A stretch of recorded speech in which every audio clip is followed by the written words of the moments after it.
Señor de las historias, buenas noches. Bienvenidos una vez más a este espacio donde la oscuridad no solo se escucha, se siente. Esta noche te traigo 10 relatos reales y perturbadores ocurridos en panteones de México. Historias que no se cuentan a la luz del día. Historias que quedaron atrapadas entre lápidas, cruces y algo más.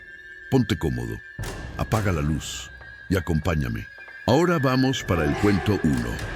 La mujer que desapareció junto al mausoleo. Esto ocurrió cuando yo era muy joven, durante el poco tiempo que trabajé como velador nocturno en un antiguo panteón histórico de México. Mi turno comenzaba a las 4 de la tarde y terminaba a medianoche. El panteón cerraba al público a las 6, pero el desalojo empezaba antes. A esa hora, el lugar ya quedaba casi vacío, y poco a poco, el silencio tomaba control. Mi rutina era siempre la misma. Cerraba el portón principal y luego recorría lentamente los caminos internos con el coche, avisando a los últimos visitantes que era momento de irse. Los guiaba hasta la salida, abría el portón y cuando el último vehículo cruzaba, cerraba con llave. Desde ese momento, el panteón quedaba solo para mí. Esa noche, durante mi última ronda, vi a una anciana caminando muy despacio por una banqueta que corría junto a un enorme mausoleo. No era una tumba común, era una estructura gigantesca, de piedra maciza, larga como una muralla.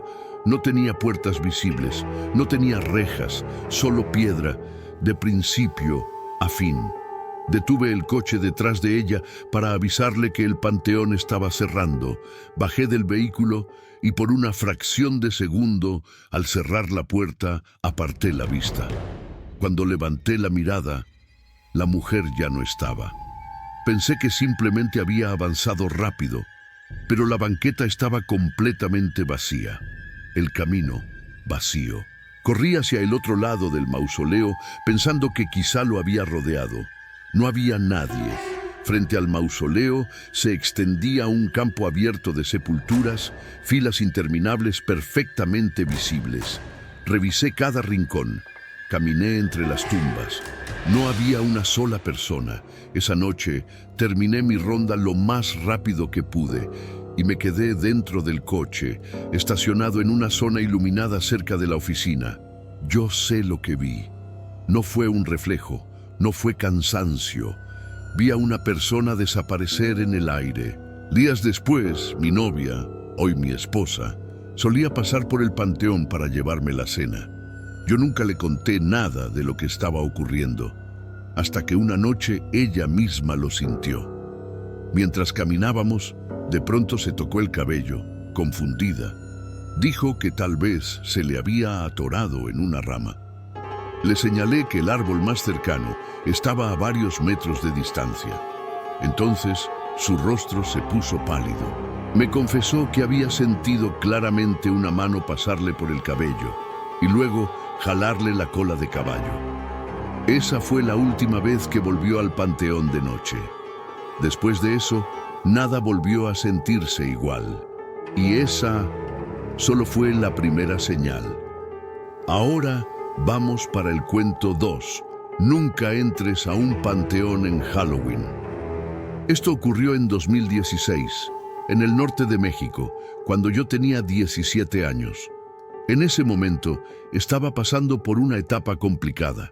Vivía en una familia extremadamente religiosa, de esas donde Halloween no era una fiesta, era casi un pecado. Nunca pedí dulces, nunca usé disfraz, nunca tallé una calabaza. Cada 31 de octubre me quedaba mirando por la ventana cómo otros chicos celebraban, mientras yo sentía que me estaba perdiendo algo. Esa frustración me acompañó hasta que conocí a Daniel, hoy mi esposo, que era todo lo contrario a mí, libre, relajado, sin miedo a romper reglas. Ese año, un amigo suyo organizó una fiesta de Halloween a unos 40 minutos en coche. Ni Daniel ni yo sabíamos manejar, así que le pedimos a su hermano mayor, Iván, que nos llevara. Aceptó con una condición: Nada de disfraces ridículos. Y ustedes pagan la gasolina. Aceptamos sin pensarlo. Daniel y yo íbamos disfrazados de novios cadáver. Iván, con sudadera negra y jeans, se negó a disfrazarse.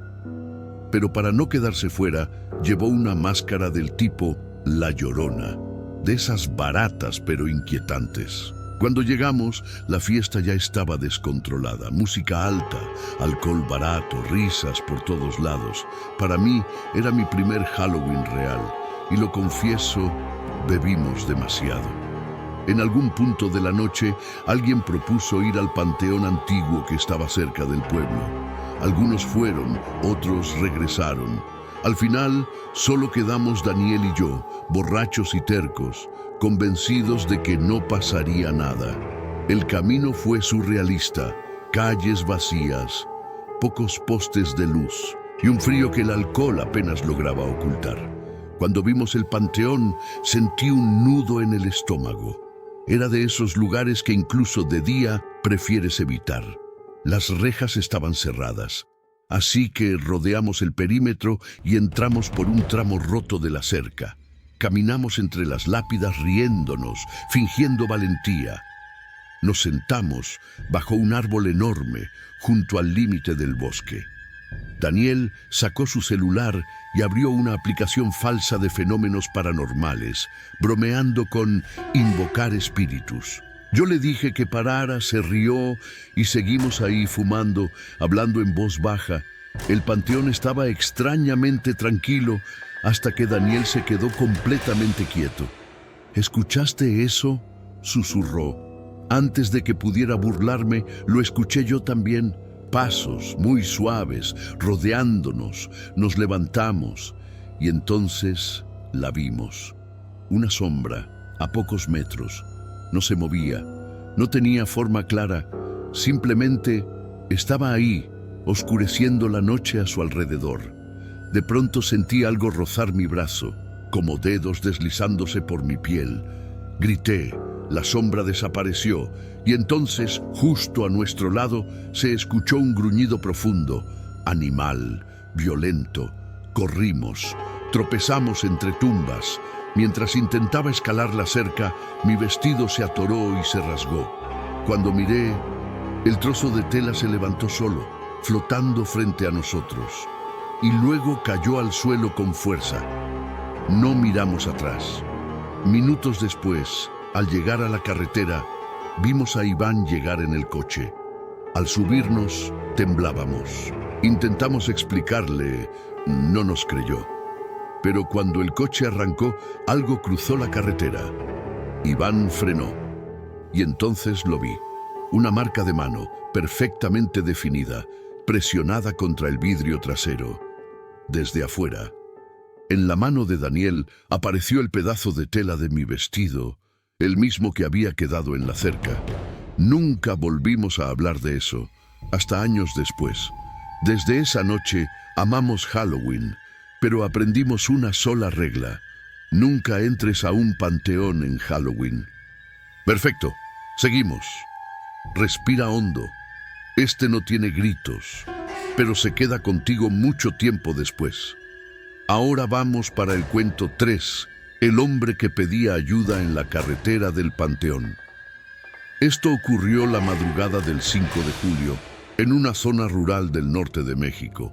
Es una de esas experiencias que no se olvidan por más que pase el tiempo. Un amigo y yo teníamos algunos fuegos artificiales que habían sobrado de la noche anterior. Eran de esos que no puedes encender dentro de la ciudad sin meterte en problemas, así que decidimos manejarlos hasta una zona completamente aislada, cerca de una comunidad indígena donde no habría nadie para quejarse. Salimos alrededor de las 4 de la mañana. El cielo estaba completamente oscuro. La carretera era un tramo largo y recto, rodeado de campos vacíos a ambos lados. Ese lugar de noche es distinto. No hay tráfico, no hay comercios, no hay casas, salvo alguna aislada cada varios kilómetros. No hay luces, no hay ruido, Después de unos 15 minutos manejando, me di cuenta de que ya nos habíamos pasado del punto donde debíamos dar vuelta. Reduje la velocidad y giré el volante para hacer un retorno en medio de la carretera. Y fue entonces cuando mis faros lo iluminaron. Había un hombre parado a un costado del camino, a unos 9 metros de distancia. Era alto, vestía camisa azul y jeans y movía el brazo hacia abajo una y otra vez, como señalándonos que redujéramos la velocidad o que nos detuviéramos. No parecía herido, no parecía borracho, no parecía desesperado. Simplemente estaba ahí, solo, en medio de la nada. Mi cerebro no alcanzó a procesarlo. Instintivamente pisé el acelerador. Pasamos junto a él a toda velocidad y la oscuridad se lo tragó en el retrovisor. Mi corazón latía tan fuerte que sentía presión en el pecho. Durante varios segundos, ninguno de los dos habló. Finalmente, mi amigo dijo en voz baja, ¿tú también viste eso? Asentí. El reloj del tablero marcaba 4:42 AM. Empezamos a convencernos de que tal vez era alguien pidiendo ayuda. Pero nada cuadraba. Nadie se queda parado así, a esa hora, en una carretera desierta, sin coche, sin luz, sin nada. Un minuto después, decidimos volver, solo para confirmar, solo para entender. Hice otro retorno y regresamos por la misma carretera. Nuestros faros barrían ambos lados del camino. No había nadie, ni rastro, ni huellas en la tierra, ni movimiento, nada donde esconderse. Nos quedamos ahí un minuto más, esperando que apareciera otra vez. Nunca lo hizo, y lo peor no fue que desapareciera, sino la certeza absoluta de que los dos vimos lo mismo. Hasta hoy no sé quién o qué era ese hombre parado en la carretera del Panteón. Pero sé algo con total seguridad. No estaba ahí para pedir ayuda. Este empieza como una simple exploración y termina con algo que nunca debió ser encontrado. Ahora vamos para el cuento 4, el panteón al que no te dejan llegar. Cerca de mi ciudad natal, en el centro de México, existe un lugar conocido como el Panteón Nicam. Llegar hasta ahí no es sencillo. Tienes que manejar por varias carreteras secundarias, luego atravesar campos de cultivo por un camino de tierra, hasta que finalmente aparece una línea de árboles que rodea el panteón. Junto a él hay una casa antigua, y siempre se ha dicho que su dueño sale con una escopeta si te ve merodeando de noche. Por suerte, nunca nos pasó eso. El camino forma un círculo perfecto. Solo hay una entrada y una salida.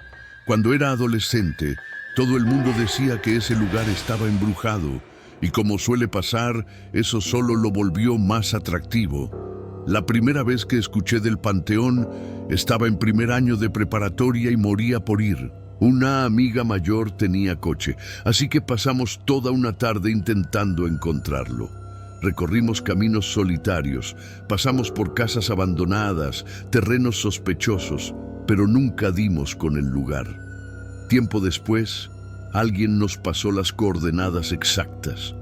Insistí tanto que mi padre finalmente aceptó llevarnos, pero solo si él iba con nosotros. Esa noche fuimos en 2 coches. Finalmente encontramos el panteón y nos bajamos a explorar. Estaba completamente oscuro. No recuerdo la hora exacta, solo sé que era lo suficientemente tarde como para sentir incomodidad. Tomé varias fotos con mi celular, corrimos un poco entre las lápidas y luego regresamos a los coches para irnos. Mientras manejaba, empecé a revisar las fotos y entonces mi corazón se aceleró. En una de las imágenes se veía claramente una figura corriendo directamente hacia la cámara. Al ampliar la foto, se distinguían 2 rostros. Sentí un escalofrío inmediato. Años después, ya más grande, decidí volver con otra amiga, solo por curiosidad. Pueblo pequeño, aburrimiento puro. Recordábamos bien el camino, así que salimos tarde por la noche. Entramos al camino de tierra que cruzaba los campos. La carretera parecía más larga de lo que recordábamos. Reducimos la velocidad, pensando que tal vez nos habíamos equivocado. De pronto, el coche se apagó por completo. Motor muerto, luces apagadas, volante duro. Eran alrededor de las 11 de la noche. No había señal de celular y estábamos solas en medio de la nada. Después de unos minutos de pánico, el coche volvió a encender, como si nada hubiera pasado. Reímos nerviosas y dimos la vuelta para irnos. Pero algo no nos dejaba tranquilas. Decidimos intentarlo una vez más, usando las coordenadas exactas. Seguimos el mismo camino y al llegar al punto donde el coche se había apagado antes, lo vimos. A unos pocos metros, casi oculto en la oscuridad, había un camino de tierra que llevaba directamente al panteón. Había estado ahí todo el tiempo. El coche se apagó justo al lado de la entrada. Desde esa noche y desde aquella foto tomada años atrás, el Panteón Nickham siempre me ha provocado una sensación imposible de ignorar. Y eso solo fue el comienzo de las cosas extrañas que nos ocurrieron después. Este es más silencioso, más sutil y por eso mismo inquieta más. Ahora vamos para el cuento 5, el pescador que nunca salió del río. Cuando era más joven, mi familia vivía en una pequeña ciudad del centro de México, cerca de un panteón antiguo, ubicado a la orilla de un río. Durante el día no tenía nada de aterrador. Era un lugar tranquilo, con árboles altos dando sombra a las tumbas y el sonido constante del agua corriendo. Yo solía cruzar el panteón con frecuencia, especialmente cuando necesitaba estar solo y pensar. En ese entonces no creía realmente en fantasmas ni en nada sobrenatural. Eso cambió cuando tenía alrededor de 18 años. Una noche de verano, mi mejor amigo Marco y yo fuimos a pescar al río. Para llegar al mejor punto, teníamos que atravesar el panteón. A medio camino ambos notamos que alguien ya estaba ahí. Un hombre mayor estaba parado cerca del agua.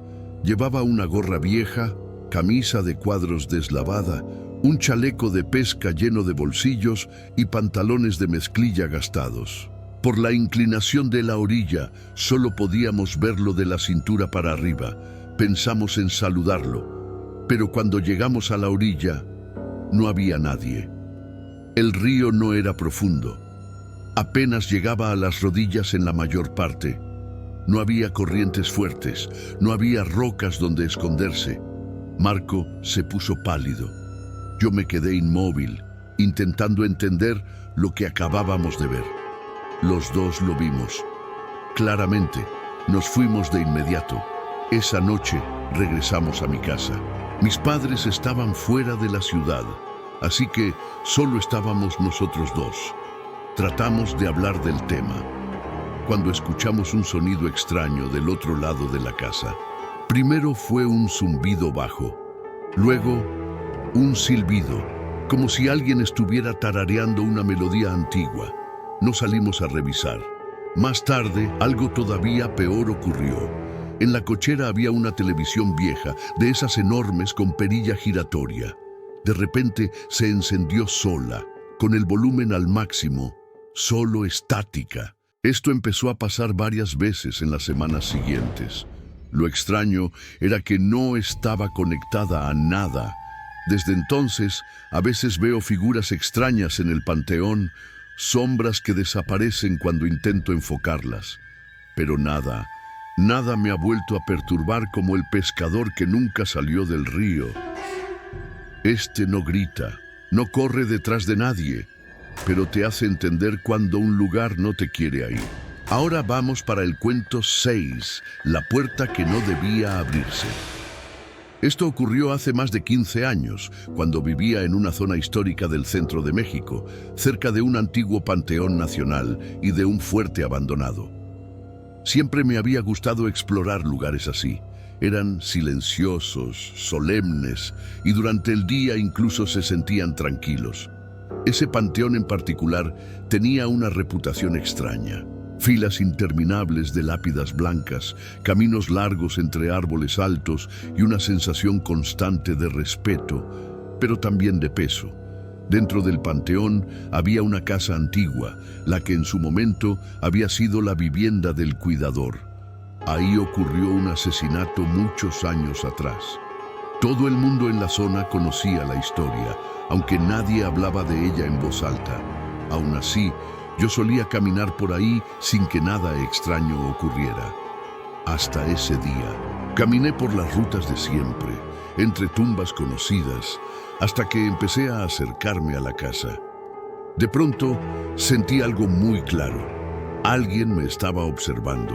No era imaginación, no era nervios, era una sensación física, directa. Miré las ventanas, esperando ver a alguien parado ahí, pero no había movimiento. La casa estaba completamente silenciosa. Seguí avanzando, casi sin darme cuenta, hasta quedar frente a la entrada del sótano. Esa era la puerta que conducía al lugar exacto donde el antiguo cuidador había sido asesinado. Me dije a mí mismo que estaba exagerando, que mi mente me estaba jugando una broma por conocer la historia. Entonces lo escuché. Al principio fue un zumbido bajo, como un transformador eléctrico a la distancia. Con cada paso que daba, el sonido se hacía más fuerte, más intenso, hasta volverse imposible de ignorar. Cuando estuve lo suficientemente cerca, lo vi. La puerta del sótano estaba completamente cubierta de moscas. No unas cuantas, miles, se amontonaban unas sobre otras, cubriendo la madera, el marco, la pared. El aire vibraba con su movimiento, el zumbido era ensordecedor, el olor era denso, pesado, irrespirable. Me quedé paralizado y en ese instante todos mis instintos gritaron lo mismo: vete, ahora. Sentí el corazón acelerarse, el estómago cerrarse, la piel erizarse. Di unos pasos hacia atrás sin dar la espalda a la casa. Luego me giré y caminé lo más rápido que pude hasta alejarme. No miré atrás hasta estar muy lejos. Nada me siguió, nada se movió. El panteón volvió a quedarse en silencio, como si nada hubiera pasado. Nunca regresé a esa casa. Hasta hoy no sé por qué había tantas moscas ahí, ni por qué se comportaban así, ni por qué la sensación de ser observado se volvió tan intensa en ese punto exacto. Tal vez había una explicación lógica, pero en ese momento sentí que la casa no me quería ahí, y eso fue suficiente. Ahora vamos para el cuento 7, la mujer sin rostro bajo la luna roja. Mi esposa y yo tenemos una costumbre extraña. Nos gusta salir a manejar de noche, sin rumbo fijo, explorando caminos secundarios, granjas abandonadas y a veces panteones perdidos en medio de la nada. Es nuestra forma de relajarnos. Casi siempre es tranquilo, silencioso, incluso agradable. Pero lo que ocurrió esa noche nos marcó. Íbamos manejando por una zona rural del norte de México, cerca de un área natural protegida. Había una luna roja parcial, de esas que tiñen el cielo con un tono extraño, como si todo estuviera cubierto por una capa de sangre apagada. No había casas, no había postes de luz. Solo bosque espeso, colinas suaves y una carretera angosta que serpenteaba entre los árboles. Mientras bajábamos por una pendiente pronunciada, mis faros iluminaron algo al costado del camino. Al principio pensé que era una sombra o el tronco de un árbol, pero no, era una persona. Parecía una mujer anciana, ligeramente encorvada, usando lo que parecía ser un vestido largo o un abrigo viejo. No había entradas, ni casas cercanas, ni luces. Nada que explicara por qué alguien estaría ahí. A esa hora, reduje la velocidad. ¿La ves?, le pregunté a mi esposa. Sí. Qué raro, respondió. Cuanto más nos acercábamos, peor se sentía. Había algo en su postura, algo rígido, antinatural. Cuando estábamos a unos 9 metros, la mujer se giró lentamente hacia nosotros y entonces vimos su rostro. O mejor dicho, lo que debía ser su rostro. No tenía rasgos normales. No había nariz. No había boca definida. Solo piel pálida, estirada, lisa, como si alguien hubiera borrado su cara. Sus ojos eran grises, opacos, sin brillo. No reflejaban la luz de los faros. Y entonces ocurrió algo peor. La piel de su cara se movió, como si algo debajo intentara acomodarse, formar rasgos, y no pudiera. Una línea apareció donde debía estar la boca. Solo una arruga fina, nada más. Estábamos a unos pocos metros. Sus ojos seguían el movimiento del coche. Sentí un frío profundo en el estómago. ¿Qué diablos es eso?, susurré. No esperé respuesta. Aceleré. El motor rugió. La grava salió disparada y nos alejamos a toda velocidad. Por el espejo retrovisor, la vimos quedarse ahí, girando lentamente la cabeza para seguirnos con esa cara lisa y vacía. Ninguno habló durante varios segundos. Finalmente, mi esposa dijo: «Eso no era una persona». Asentí. No miramos atrás. No frenamos. No bajamos la velocidad hasta ver luces de una ciudad a lo lejos. Esa noche no dormimos. Busqué durante horas algo que coincidiera con lo que vimos. Lo más cercano que encontré fue la leyenda de un espíritu sin rostro, conocido en algunos relatos antiguos. Pero ninguno explicaba por qué estaría ahí. Todavía no sé qué fue lo que vimos bajo esa luna roja, pero sé algo con certeza. Eso nos vio. Hemos llegado al final de esta colección. 10 relatos, 10 encuentros, 10 advertencias disfrazadas de historias, panteones donde nadie debería estar de noche, carreteras donde no debes detenerte, sombras que no atacan, solo observan, y presencias que no buscan hacerte daño, sino recordarte algo muy simple. No todo lo que camina entre tumbas está muerto, y no todo lo que parece humano lo es. Algunas de estas historias ocurrieron hace años, otras no hace tanto, pero todas tienen algo en común. Quienes las vivieron nunca volvieron a ser los mismos. Si llegaste hasta aquí, escríbelo en los comentarios. Llegué al final. Así sabré que no te fuiste cuando el silencio empezó a pesar. Esto fue El Señor de las Historias. Gracias por caminar conmigo entre lápidas, carreteras vacías y recuerdos que no descansan. Y recuerda, si alguna noche escuchas pasos en un panteón, si ves a alguien esperando en una carretera desierta, o si sientes que algo te observa desde la oscuridad, no corras, no grites, solo aléjate. Buenas noches y nos vemos en la próxima historia.